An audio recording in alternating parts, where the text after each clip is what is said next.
Hey everyone, so today is my 3-month Pan That Palette update, and sadly I have bad news. I didn't hit pan in any more shades. I just kept buying eyeshadow palettes. I bought 3 new ones this past month and I didn't pay attention to my Pan That palette, to be honest. I did use Sands of Time like maybe 2 or 3 more times, so I don't know if it looks any different than last time. But this is what my palette looks like now. And I mean, I did make some progress in this palette, and that was kind of like the goal for me, was to make progress and to make it look loved and used, and I feel like I definitely hit that goal. So I'm going to go ahead and say goodbye to this palette and move on to the next one. And you're probably going to wonder why I'm moving on to this next one. It's the Modern Renaissance and not my Soft Glam, because my Soft Glam is my older of the 2 palettes. The reason is because I am destashing my Soft Glam palette. I am starting to learn what I really like against my skin, and warm tones just... I am not a warm tone person. I love cool tone eyeshadows and neutral eyeshadows. I don't like warm tones at all, to be honest. Maybe a little bit here and there, but my skin is neutral leaning cool, and I just find that cool toned shades look the best on me. So I will be destashing my Soft Glam and my Tartelette Toasted palette.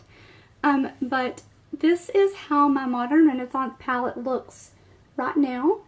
And you can see there is some dips started in Buon Fresco and Vermeer and Love Letter and Tempera. I've actually been focusing on those 4 shades in Cypress Umber. I really love those shades, and that's probably the shades that I'm really going to focus on doing this project. And I just love these shadows. They are just so pigmented. It just takes a tiny little dip and you barely even have to blend, and it just blends itself. So I am really excited about playing with that palette. I've played with it like 6 or 7 times, and I feel like I've already got dips, which is crazy. But the shadows, like when you dip in there, there's so much kickback.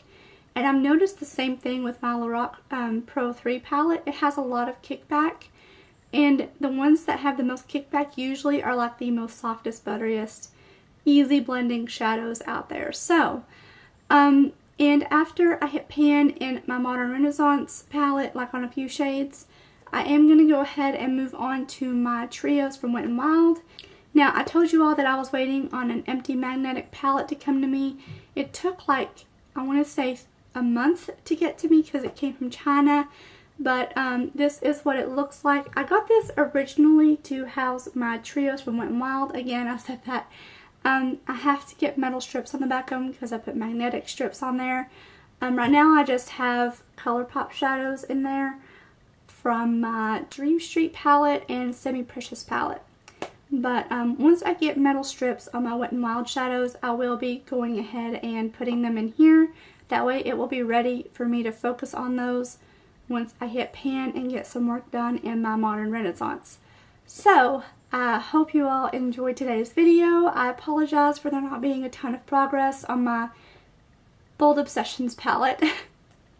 But thank you all for watching, and I will have like a couple more project pan videos I'm uploading today, and I will be in the same outfit and makeup and everything. So I hope you don't mind that, but I do have progress in those other videos, so stay tuned.